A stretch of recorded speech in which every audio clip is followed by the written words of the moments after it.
राम राम दोस्तों, एक बार फिर आपका स्वागत है कृष्णा क्लासेस के ऑनलाइन प्लेटफॉर्म पर। बच्चों, जो हमारी daily current affair Haryana GK की जो क्लास चलती है उसके अंदर आपका स्वागत है।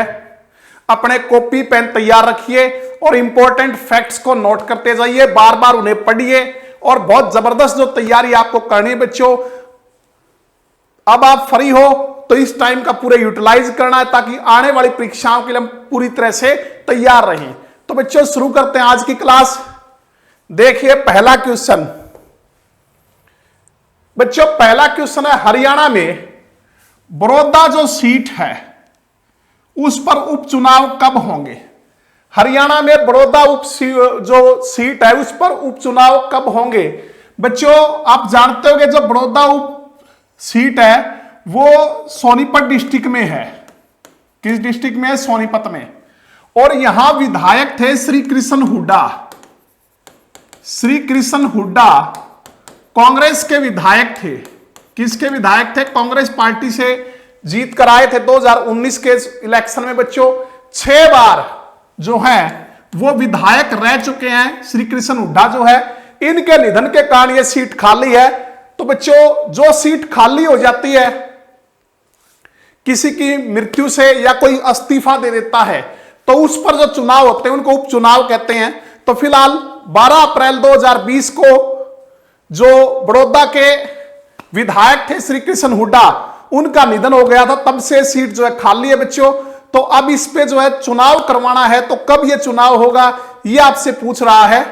और श्री कृष्ण हुड्डा ने किसको हराया था? 2019 के जो लेटेस्ट चुनाव हुए थे उनमें श्री कृष्ण हुड्डा किसको हराकर विधानसभा में पहुंचे थे, यह आपको कमेंट करना है बच्चों।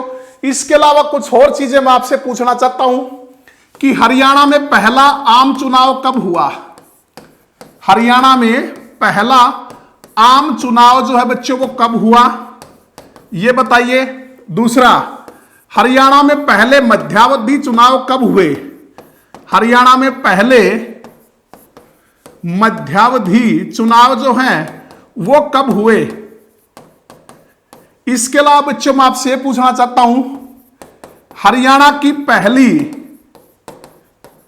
महिला विधायक कौन बनी? हरियाणा की पहली महिला विधायक जो है वो कौन बनी? इसके अलावा बच्चों सर्वाधिक बार जो है वो महिला विधायक कौन बनी, ये आपको जो है बताना है कमेंट करके।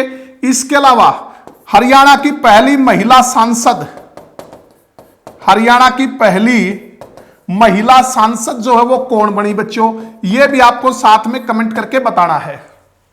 ठीक है, तो बात कर रहे थे हरियाणा में बड़ौदा सीट पर उपचुनाव कब होंगे? तो ये होंगे बच्चों 3 नवंबर को। कब होंगे? 3 नवंबर को। ठीक है, और 10 नवंबर को इनकी काउंटिंग होगी। 10 नवंबर को क्या होगी? काउंटिंग होगी। तो मैंने आपसे पूछा था, कमेंट करके आपको बताना था कि श्री कृष्ण हुड्डा 2019 में किसे हराकर विधानसभा पहुंचे थे? तो प्रसिद्ध पहलवान योगेश्वर दत्त को। प्रसिद्ध पहलवान योगेश्वर दत्त जो है भाजपा के प्रत्याशी थे, उनको हराकर जो है ये विधानसभा में पहुंचे थे। 6 बार जो है विधायक रह चुके थे बच्चों। 12 अप्रैल 2020 को जो है इनका निधन होने के कारण जो है सीट खाली थी। तो जो सीट खाली हो जाती, कोई इस्तीफा दे दे या किसी का निधन आदि हो जाए, तो उस पे जो चुनाव होते हैं उनको उपचुनाव कहते हैं। तो हरियाणा में पहला आम चुनाव कब हुआ था? 1967 में हुआ था बच्चों। आप जानते हो 1 नवंबर 1966 को हरियाणा का गठन हुआ। तब जो हमारी विधानसभा बनी थी वो संयुक्त पंजाब में जो विधायक चुने गए थे उनमें से जो हरियाणा के हिस्से के विधायक थे उन्हीं से बनी थी। पहले आम चुनाव हमारे हरियाणा में 1967 में हुए। और पहले मध्यावधि चुनाव वो होते हैं बच्चों, सरकार अगर अपना कार्यकाल पूरा न कर पाए और बीच में ही गिर जाए। जैसे वर्तमान में 14 विधानसभा में भाजपा और जजपा की संयुक्त सरकार है। 40 सीटें भाजपा की, 10 जजपा की। इसके अलावा कुछ निर्दलीय विधायक जो हैं उन्होंने समर्थन दिया हुआ है। अगर किसी कारणवश निर्दलीय विधायक जजपा अपना समर्थन वापस ले ले तो बीजेपी सरकार गिर जाएगी और उस पूरा कार्यकाल नहीं होगा। और उस केस में जो चुनाव होंगे वो मध्यावधि चुनाव होंगे। तो हरियाणा में पहले मध्यावधि चुनाव 1968 में हुए थे। आपको ध्यान होगा राष्ट्रपति शासन लागू हुआ था और उसके बाद मध्यावधि चुनाव हुए। और फिर चौधरी बंसीलाल जो हमारे सीएम बने थे। हरियाणा की पहली महिला विधायक, तो बच्चों ये स्नेहलता, हरियाणा की पहली महिला विधायक कौन बनी थी? स्नेहलता हिसार से। बच्चों स्नेहलता की अगर मैं बात करूं,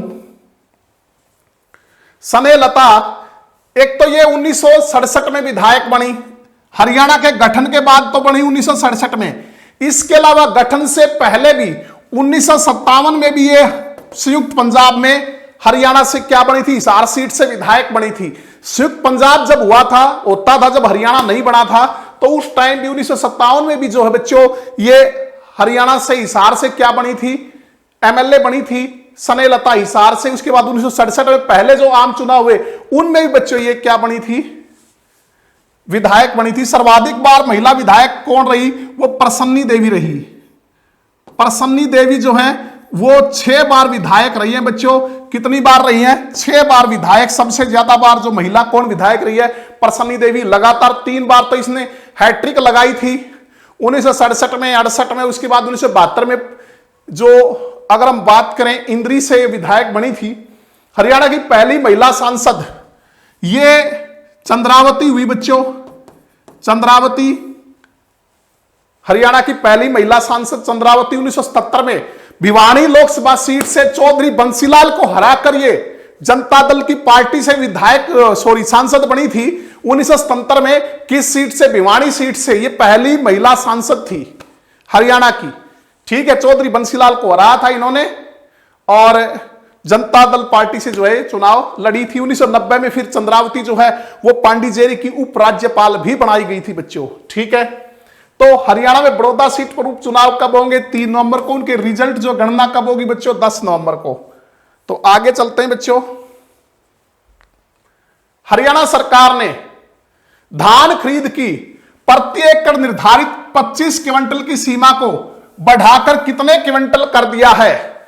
ठीक है बच्चों, पहले सरकार क्या कहती थी? 1 एकड़ के 25 क्विंटल के हिसाब से हम धान खरीदेंगे। मान लिया किसी किसान ने 4 एकड़ में धान बोया हुआ है तो उसका मैक्सिमम 100 क्विंटल ही धान सरकार जो मंडियों में खरीदती थी। लेकिन अब जो इस सीमा को बढ़ा दिया गया है तो बच्चों 25 से बढ़ा के 30 क्विंटल की, 25 से बढ़ाकर कितनी कर दी? 30 क्विंटल।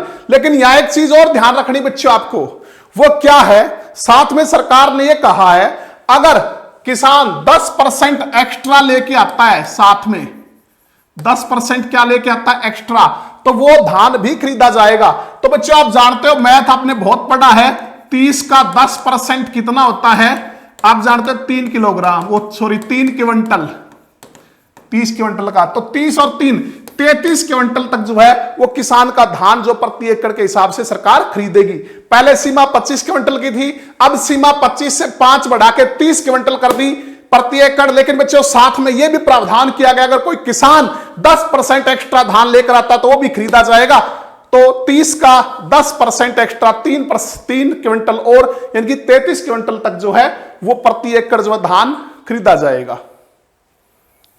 अगला देखिए बच्चों, ये आपको पीडीएफ में मिल जाएगा। आप जानते ही हो पीडीएफ के लिए आप हमारे टेलीग्राम चैनल को जो बच्चों वो ज्वाइन कर सकते हो। तो आगे देखिए, हरियाणा में सरकार बिजली महंगी करने जा रही है, इसके तहत कितने प्रतिशत टैक्स बढ़ेगा? बच्चों एक एमसी टैक्स लगता है।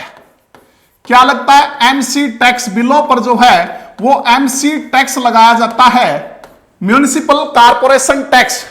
जो नगर निगम हमारे बच्चों, पहले एक कमेंट करके बताइए हरियाणा में कितने नगर निगम हैं? हरियाणा में कितने नगर निगम हैं? और सबसे पहले कौन सा नगर निगम बना था और सबसे अंत में कौन सा नगर निगम बना?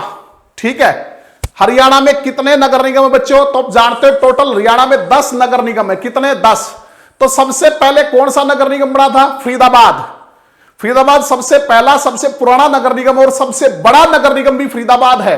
मई 1994 में फरीदाबाद को नगर निगम जो बना दिया गया था, मई 1994 में। दूसरा बना गुरुग्राम। दूसरा कौन बना? गुरुग्राम, गुड़गांव। उसके बाद बच्चों 18 मार्च 2010 को 7 बड़े शहर हमारे वो नगर निगम बनाए गए। तो कितने हुए? 9। और फिर 1 जून 2015 को सोनीपत को नगर निगम का दर्जा दिया गया। तो वर्तमान में कितने हैं टोटल? 10 नगर निगम हरियाणा में है। पहला कौन सा बना? फरीदाबाद। सबसे बड़ा कौन सा है? फरीदाबाद, ठीक है। और सबसे छोटा कौन सा बच्चों? पंचकुला। सबसे छोटा कौन सा है? पंचकुला। और सबसे अंतिम कौन सा बनाया गया? तो बनाया गया सोनीपत। सबसे अंत में जो है वो सोनीपत बनाया गया, ठीक है बच्चों। एक बार जो है अंबाला नगर निगम को भंग कर दिया गया था बच्चों, पिछली साल की हम बात करें, एक बार अंबाला नगर निगम को भंग किया था, लेकिन उसका खूब विरोध हुआ। विरोध होने के बाद फिर अंबाला शहर को यूं का नगर निगम रख दिया और अंबाला कैंट को अलग से नगर परिषद बना दिया गया। तो वर्तमान में संख्या 10 ही है, ठीक है। तो ये एक एमसी टैक्स जो म्युनिसिपल कारपोरेशन जो नगर निगम टैक्स जो है वो लगाया जाता है बिलों पे, ताकि जो नगर निगम जो उसके काम सुचारू रूप से चल सके, उनका जो है बच्चों जो खर्चा है वो चलता रहे। तो अब जो बड़े नगर निगम को छोड़ गए, जैसे बड़ा हमारा फरीदाबाद है, गुड़गांव, बाकी जो नगर निगम उनकी हालत जो है ज्यादा बढ़िया नहीं है, तो इसलिए टैक्स जो है और बढ़ा दिया। पहले 2% टैक्स होता था, अब कितना बढ़ा दिया? 1% और बढ़ा दिया।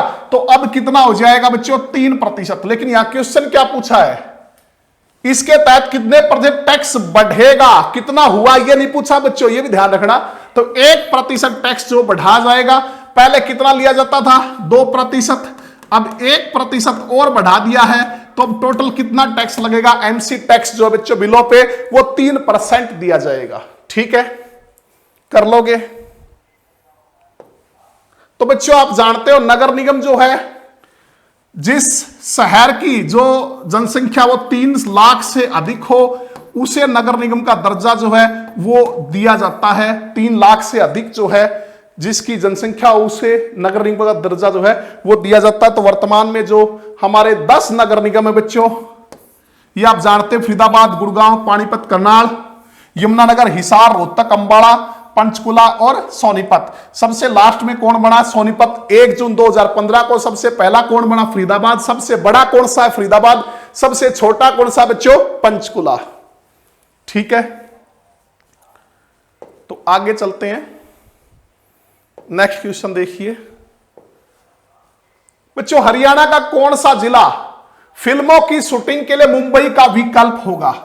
फिल्मों की शूटिंग के लिए मुंबई का विकल्प जो है वो कौन सा जिला होगा? ये क्वेश्चन जो है वो पूछा गया है।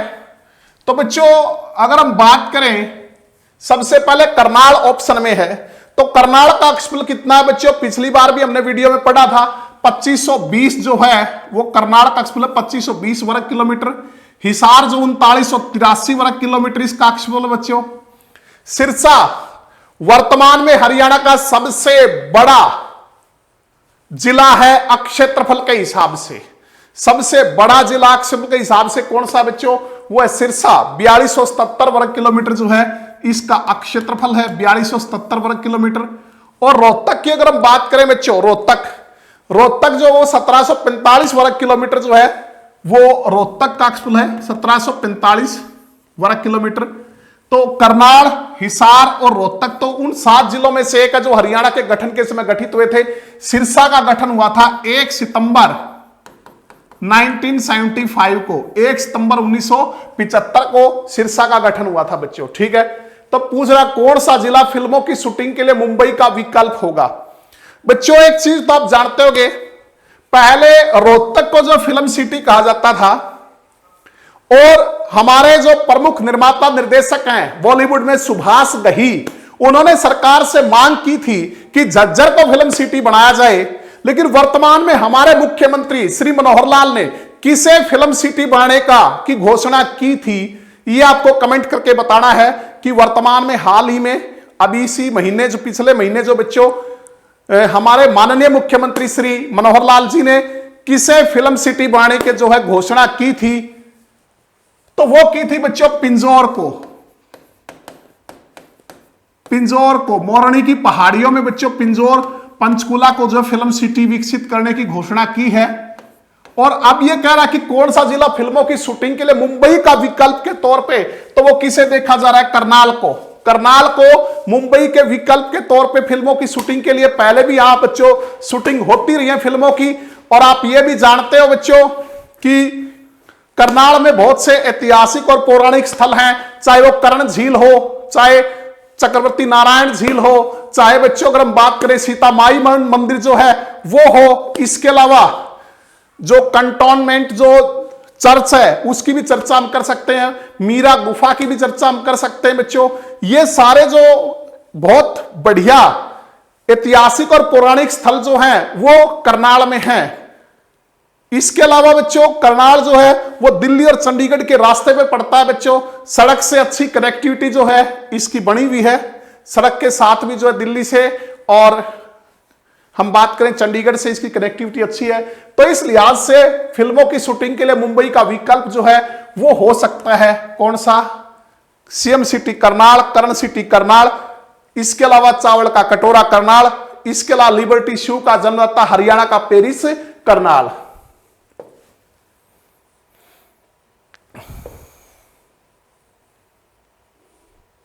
सीता माई मंदिर है, कर्ण पार्क है, कंटोनमेंट चर्च है, मीरा घाटी है। ठीक है बच्चों, ये अच्छे पर्यटन स्थलों में से एक हैं, ये पौराणिक ऐतिहासिक स्थल है।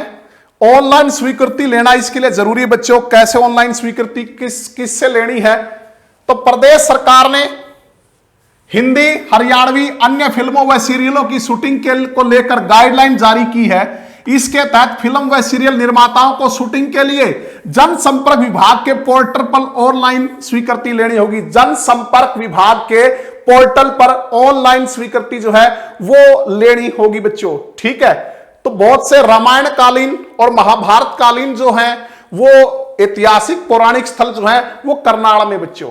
ठीक है, तो हरियाणा फिल्म प्रोत्साहन बोर्ड कब बनाया बच्चों, ये आपने कमेंट करके बताना। हरियाणा फिल्म प्रोत्साहन बोर्ड मैं कई बार जिक्र कर चुका हूं पिछली वीडियोस में इन चीजों के बारे में, कब बनाया और इसके अध्यक्ष जो है वो कौन है। ठीक है, तो बच्चों हरियाणा फिल्म प्रोत्साहन बोर्ड जो है जनवरी 2020 में बनाया गया है और इसके अध्यक्ष हैं, इसके चेयरमैन हैं सतीश कौशिक, जो महेंद्रगढ़ से संबंध रखते हैं। बॉलीवुड फिल्मों के जो हैं बड़े अच्छे एक्टर और डायरेक्टर हैं बच्चों, निर्माता निर्देशक। और हाल ही में इन्होंने बच्चों मारी छोरी छोरों से कम नहीं, मारी छोरी छोरों से कम नहीं हरियाणवी फिल्म जो है वो बनाई है। ठीक है, तो आगे चलते हैं बच्चों।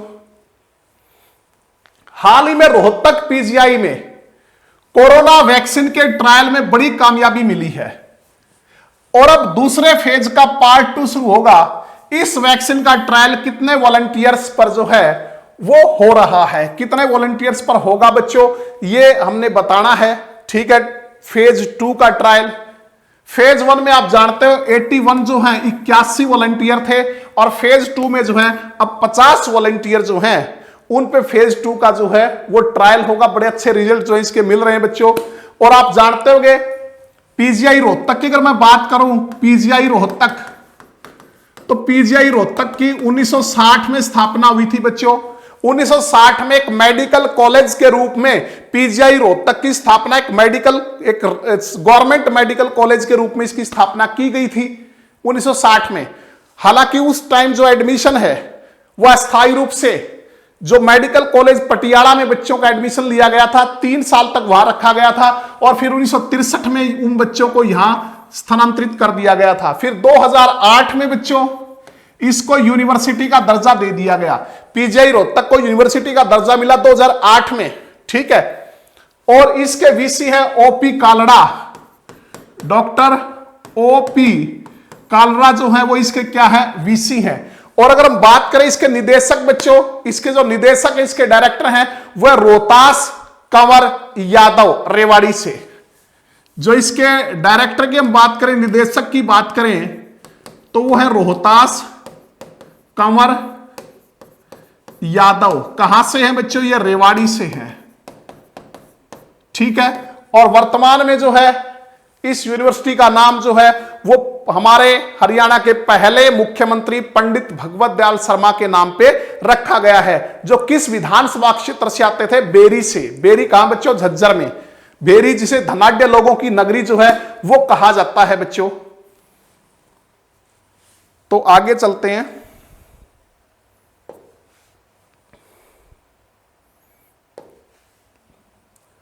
हाल ही में हरियाणा की बेटी सृष्टि ने महज 5 साल की उम्र में 19 रिकॉर्ड अपने नाम किए हैं। तो सृष्टि का संबंध राज्य के किस जिले से है? बच्चों देखो कितनी छोटी उम्र में, मात्र 5 साल की उम्र में 19 रिकॉर्ड जो है वो अपने नाम इन्होंने किए। बच्चों 19 रिकॉर्ड बुक में इनका नाम दर्ज हो गया है। 19 रिकॉर्ड बुक में इनका नाम जो है दर्ज हो गया। बच्चों इतनी छोटी उम्र में सृष्टि जो है वो हरियाणा के किस जिले से संबंध रखती है, ये हमने बच्चों बताना है आपने। तो बच्चों जो सृष्टि है उसके पास 360 से ज्यादा प्रमाण पत्र हैं। महज 5 साल की उम्र में 360 से ज्यादा। बच्चों अगर हम बात करें प्रमाण पत्र जो सर्टिफिकेट है, 360 से ज्यादा इनके पास क्या सर्टिफिकेट है। 61 अवार्ड जो हैं वो इनको मिल चुके हैं। इसके अलावा बच्चों 30 ट्रॉफी ये जीत चुकी हैं। ठीक है, 3 और 16 जो है मेडल, कितने 16 मेडल,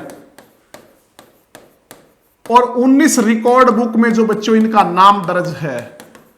तो कितनी बड़ी उपलब्धि है। एक छोटी सी बच्ची, महज 5 साल की बच्ची बच्चों सृष्टि आप लोगों के लिए प्रेरणादायक है। ये प्रेरणा स्रोत है। इन बच्चों से प्रेरणा लीजिए और आप भी इसी तरह मेहनत कीजिए। घर बैठे हुए कोरोना के दौरान कितने छोटे छोटे बच्चे कितनी मेहनत कर रहे हैं और कितने रिकॉर्ड बना रहे हैं। 19 रिकॉर्ड अपने नाम इन्होंने किए मात्र 5 साल की उम्र में। 5 साल की बच्चों, 360 से ज्यादा प्रमाण पत्र है इनके पास, 61 अवार्ड, 30 ट्रॉफी और 16 मेडल ये जीत चुकी है सृष्टि।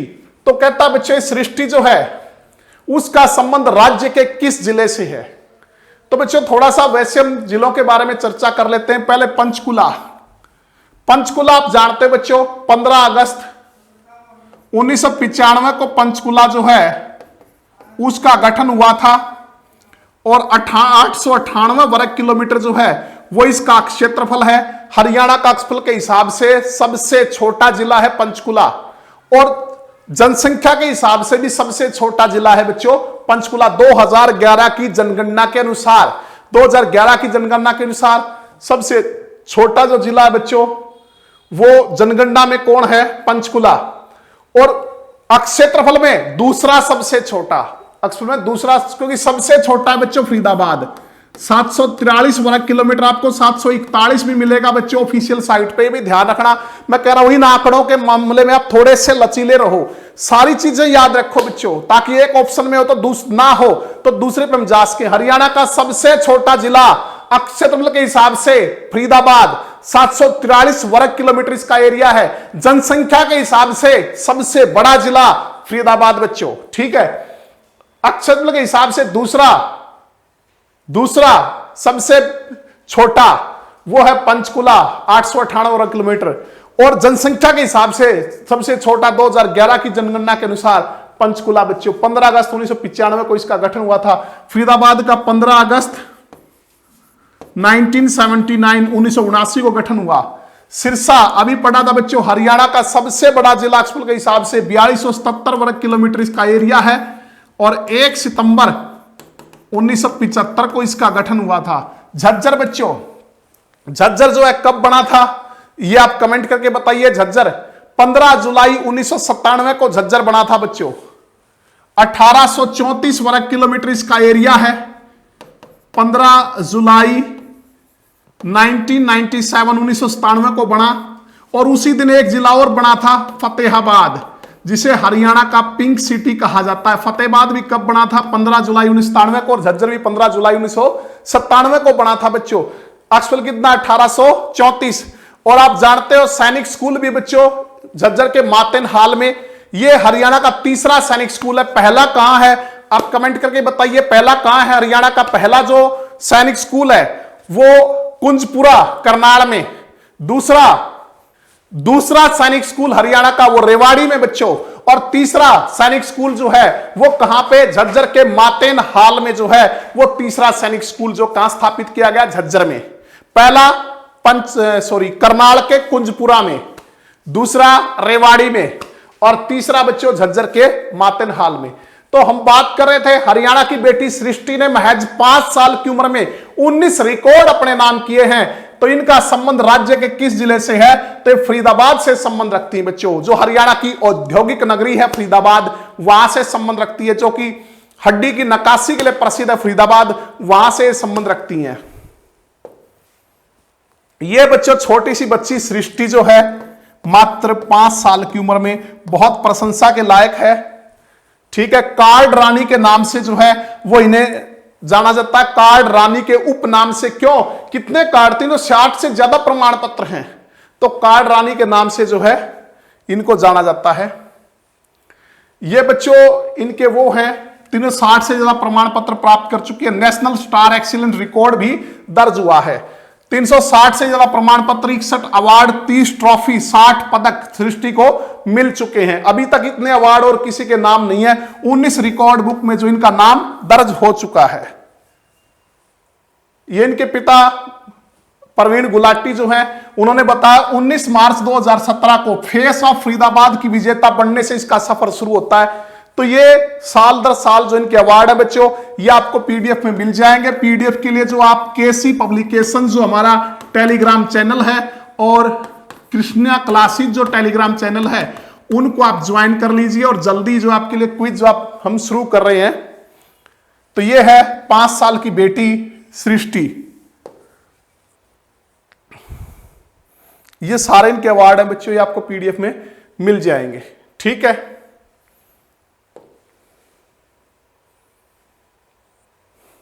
तो सृष्टि गुलाटी डांस में, ड्राइंग में, फैशन शो में, रैंप वॉक में, गायत्री मंत्र में, बेबी शो आदि कई प्रकार के कार्यक्रम में भाग लेती है। चाहे डांस हो, चाहे ड्राइंग का हो, चाहे फैशन शो हो, रैंप पे वॉक करनी हो, या गायत्री मंत्र बोलना हो, या बेबी शो, सब में बच्चों ये भाग लेती है। ठीक है, और इनके पिता प्रवीण गुलाटी क्या कहते हैं, वह आगे भी इसी तरह रिकॉर्ड बनाएगी और एक दिन विश्व के सबसे बड़े रिकॉर्ड जो है वो हासिल करेगी। हम ऐसी बच्चों कामना करते हैं कि वो एक दिन बच्ची जो है बड़ी होकर विश्व के तमाम रिकॉर्ड जो है सबसे बड़े रिकॉर्ड वो हासिल करे। अगले क्वेश्चन पे चलते हैं बच्चों। तो अगला क्वेश्चन बच्चों, हाल ही में हरियाणा में मॉनसून, जिसको आप मानसून कहते हो, मानसून विदाई की ओर अग्रसर हुआ है। अब मॉनसून जो बच्चों वो लौटने वाला है। ठीक है, हरियाणा में इस बार कितने प्रतिशत कम बारिश नापी गई? हरियाणा में इस बार कितने प्रतिशत कम जो है वो बारिश जो है हुई है बच्चों, ये आपको बताना है। तो बच्चों हरियाणा में औसत वार्षिक वर्षा कितनी होती है? पहले तो ये कमेंट कीजिए, औसत वार्षिक वर्षा जो है वो कितनी होती है हरियाणा में। दूसरा ये कमेंट करके बताइए, हरियाणा में सर्वाधिक वर्षा जो वो कहां होती है? हरियाणा में सर्वाधिक वर्षा किस स्थान पर होती है बच्चों, ये आपको कमेंट करके बताना है। ठीक है, तो बच्चों औसत वार्षिक वर्षा जो है वो लगभग 45 सेंटीमीटर जो है वो हरियाणा में होती है। औसत वार्षिक वर्षा लगभग 45 सेंटीमीटर के आसपास जो है औसत वार्षिक वर्षा है। और सर्वाधिक वर्षा जो है वो होती बच्चों यमुनानगर के छछरौली में। हरियाणा में सबसे ज्यादा वर्षा जो है वो यमुनानगर के छछरौली में होती है बच्चों, जिसे हरियाणा का चेरापूंजी कहा जाता है। हरियाणा का चेरापूंजी किसे कहा जाता है? छछरौली को। बच्चों इसे आप हरियाणा का मौसिनराम भी कह सकते हो। हरियाणा का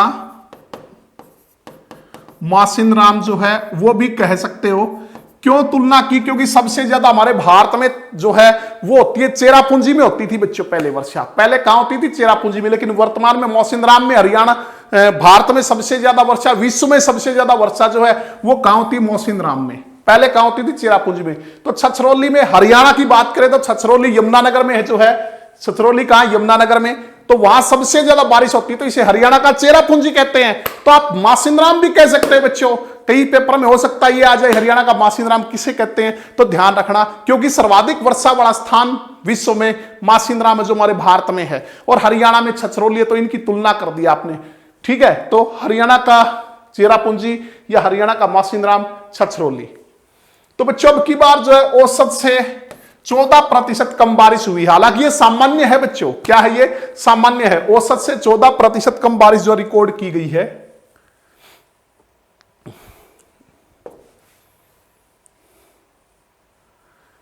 बच्चों पहले इतनी बारिश होती थी 438.2 मिलीमीटर। 429 सितंबर तक की अगर हम बात करें, ये 29 सितंबर की बात है बच्चों। इसमें जो हमारी सर्दियों की बारिश है वो शामिल नहीं है, ये सिर्फ मानसून की बात है। तो मानसून के हिसाब से 43 मिलीमीटर जो है औसत वार्षिक वर्षा हमारे हरियाणा में होती थी। अब की बार 37 सेंटीमीटर जो है औसत वर्षा हुई है, यानी कि 14% कम। और ओवरऑल अगर हम बात करें आगे जो हमारी सर्दियों के पश्चिमी विक्षोभ के कारण जो वर्षा होती है उनकी बात करें तो औसत 45 सेंटीमीटर जो हरियाणा में वर्षा होती है। तो वैसे मानसून के दौरान जो है वो 29 सितंबर तक की अगर हम बात करें या 30 सितंबर तक की बात करें तो 43 सेंटीमीटर या 438.2 मिलीमीटर औसत वार्षिक वर्षा होती थी। अब की बार जो है वो 376.1 मिलीमीटर या हम कह सकते हैं 37 सेंटीमीटर जो वर्षा हुई है, तो औसत से 14% कम हुई है। नेक्स्ट, हरियाणा की पहली महिला डीसी बनने वाली महिला कौन है? हरियाणा में सबसे पहले जो है डीसी के पद पे कौन सी महिला जो बच्चों वो नियुक्त हुई थी, ये हमने बताना है। तो वो हुई थी केसनी आनंद अरोड़ा। केसनी आनंद अरोड़ा आप जानते हो वर्तमान में हमारी मुख्य सचिव के पद से रिटायर हुई हैं। कौन सी थी बच्चों? ये 33वीं थी। कौन सी? 33वीं मुख्य सचिव थी। अब जो है विजयवर्धन को मुख्य सचिव बनाया जा सकता है।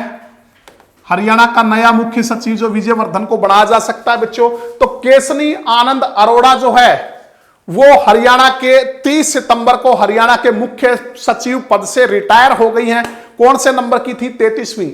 हरियाणा के पहले मुख्य सचिव कौन थे बच्चों? कमेंट करके बताइए। हरियाणा के पहले मुख्य सचिव कौन थे? तो ये थे बच्चों, हम कई बार पढ़ चुके हैं, स्वरूप कृष्ण।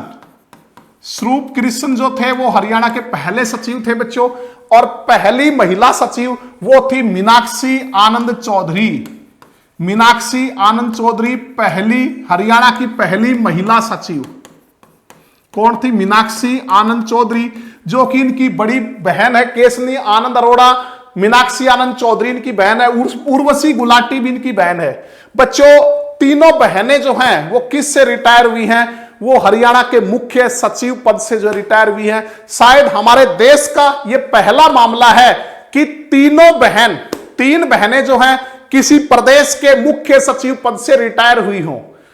तीनों बहनें किसी प्रदेश के मुख्य सचिव पद से रिटायर हुई। हमारे देश का पहला ऐसा मामला है। और तीनों जो है बच्चों वो पोस्ट ग्रेजुएट है पॉलिटिकल साइंस में। और इनके जो पिता थे वो भी पंजाब यूनिवर्सिटी में पॉलिटिकल साइंस के जो है प्रोफेसर थे।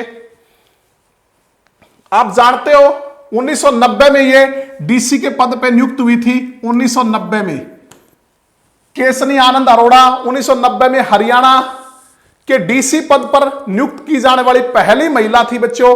तो क्या आप कमेंट करके बता सकते हो कि किस जिले का डीसी जो इन्हें नियुक्त किया गया था 1990 में? 1990 में किस जिले का जो है डीसी इनको नियुक्त किया गया था? तो बच्चों अब तक 33 मुख्य सचिव हुए हैं।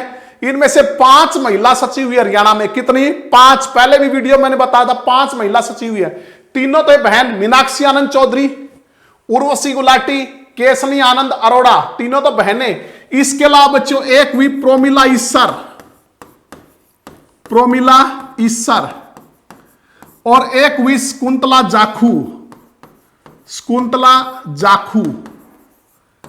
हरियाणा में अब तक कितनी महिलाएं जो है मुख्य सचिव के पद पे रह चुकी हैं? तो 5। तीनों बहनें। मीनाक्षी आनंद चौधरी जो कि हरियाणा की पहली मुख्य सचिव थी, हरियाणा की पहली महिला मुख्य सचिव थी।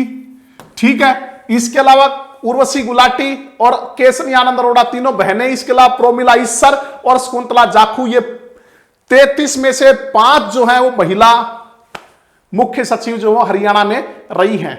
तो बच्चों 1990 में इन्हें यमुनानगर का डीसी बनाया गया था। केसनी आनंद अरोड़ा को यमुनानगर 1 नवंबर 1989 को गठन हुआ था, नया जिला बना था। तो इसकी जो पहली डीसी के तौर पे जो गई थी 1990 में गई थी केसनी आनंद अरोड़ा, हरियाणा की पहली महिला डीसी थी। अब ये रिटायर हो गई हैं बच्चों। तो किस पद पर जो इनको लगाया जा सकता है, किस पद पर जो है केसनी आनंद अरोड़ा को नियुक्त किया जा सकता है? तो वो है बच्चों राइट टू सर्विस कमीशन के chief commissioner. Right to service commission, right to service commission के चीफ कमिश्नर के पद पे बच्चों हरियाणा सरकार इनको नियुक्त कर सकती है, क्योंकि ये पद काफी समय से खाली पड़ा है। और दूसरा, इस पद के लिए योग्यता क्या होनी चाहिए कि वो जो इस पद पे आसीन होगा वो मुख्य सचिव के पद से रिटायर होना चाहिए। और केसनी आनंद अरोड़ा 30 सितंबर को हरियाणा के मुख्य सचिव पद से रिटायर हो गई हैं, तो वो इसके लिए पूरी तरह एलिजिबल हैं।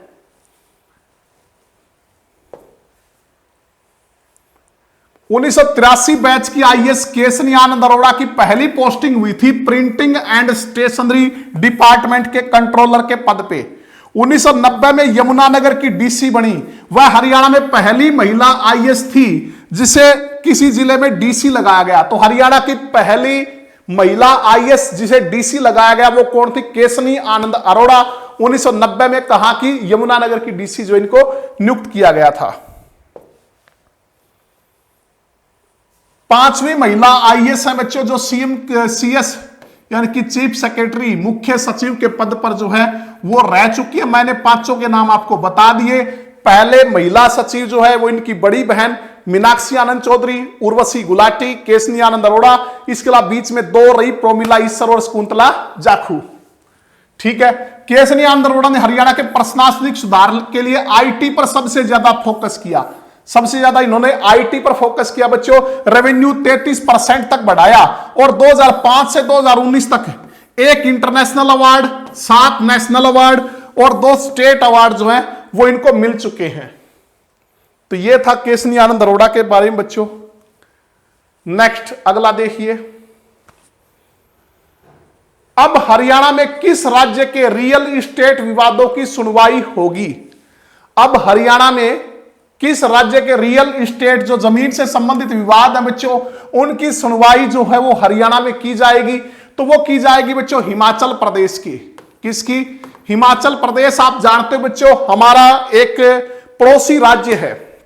बच्चों हरियाणा की सीमा कितने राज्यों के साथ लगती है ये आपने कमेंट करके बताना है। हरियाणा की सीमा कितने राज्यों के साथ लगती है? तो बच्चों 5 राज्य हरियाणा के साथ सीमा बढ़ाते हैं, जिसमें सबसे लंबी सीमा बनाता है राजस्थान।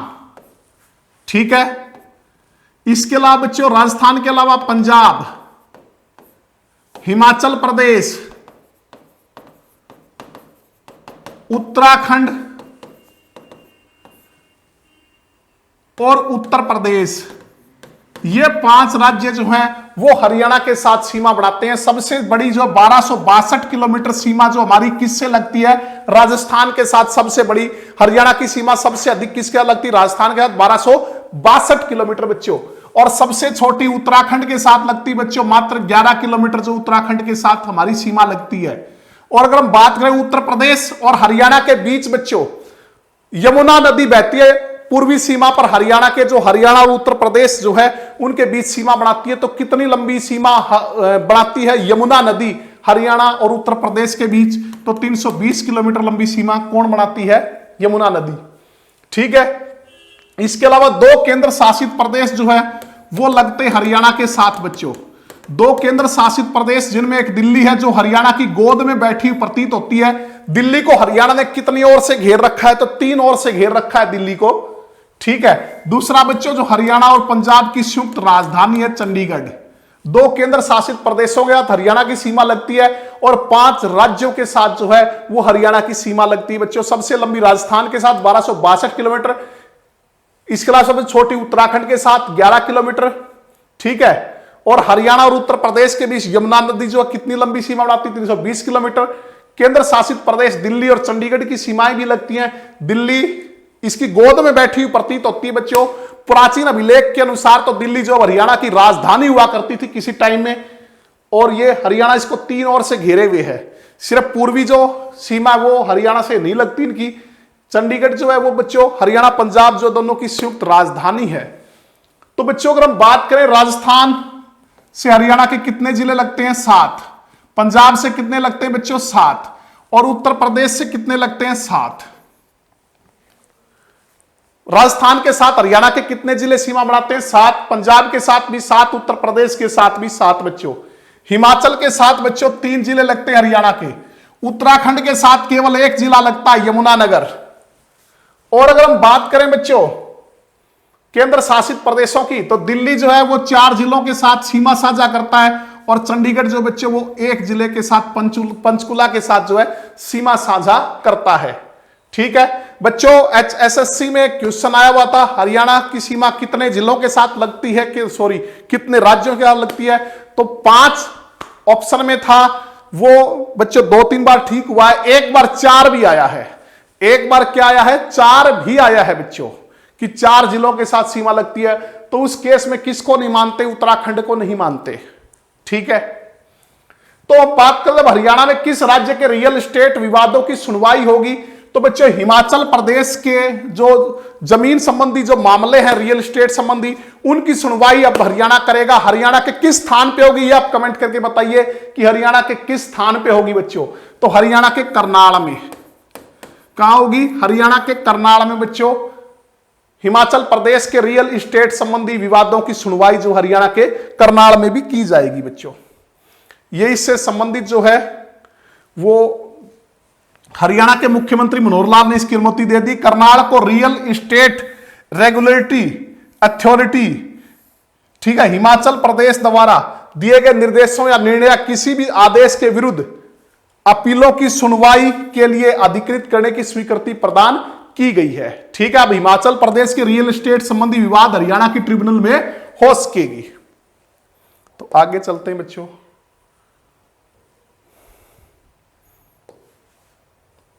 नए कृषि कानून से हरियाणा सरकार को फसल खरीद में कितने करोड़ का नुकसान हो सकता है। बच्चों अब नए कृषि कानून आए हैं, और नए कृषि कानून के तहत जो है किसान कहीं भी किसी प्राइवेट ट्रेडर्स को जो है अपनी फसलें बेच सकता है, ये इस कानून में लिखा हुआ है। तो इसके अकॉर्डिंग हरियाणा में हरियाणा सरकार को कितने फसल खरीद में कितने करोड़ का नुकसान हो सकता है, यह आपसे पूछ रहा है। तो ये नुकसान कैसे होगा बच्चों, अब दरअसल क्या पहले सारा जो अनाज था किसान बेचने के लिए मंडियों में लेके आता था, और वहां मार्केट फीस लगती थी। इसके अलावा हरियाणा रूरल डेवलपमेंट फीस भी जो वो भी लगती थी बच्चों। ठीक है, मार्केट फीस जो है वो लगती थी। इसके अलावा हरियाणा रूरल डेवलपमेंट फीस जो है वो भी लगती थी बच्चों। अब ये कहीं भी जो अच्छे दामों पे किसी प्राइवेट ट्रेडर्स को जो है वो अपनी फसलें बेच सकते हैं, तो जाहिर सी बात है उससे मंडियों में जो है कम आवागमन होगा फसल का, जिसके कारण मार्केट फीस जो फीस है, इसके अलावा जो हरियाणा रूरल डेवलपमेंट जो फीस है बच्चों वो कम आएगी, जिसके कारण अनुमान है कि हरियाणा सरकार को जो है 730 करोड़ का जो है वो घाटा होने का इससे अनुमान है, इतना नुकसान हो सकता है बच्चों। 360 करोड़ की मार्केट फीस और लगभग 370 करोड़ रुपए की हरियाणा रूरल डेवलपमेंट फीस के आने थे, और फसलें बाहर प्राइवेट ट्रेडर्स को बेचने से जो है यह नुकसान होने की जो है संभावना है सरकार को। ठीक है, कर लोगे।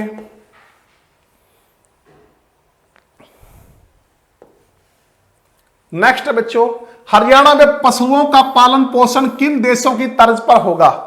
हरियाणा में पशुओं का पालन पोषण जो है किन देशों की तर्ज पे होगा, तो ये होगा बच्चों अमेरिका और जापान।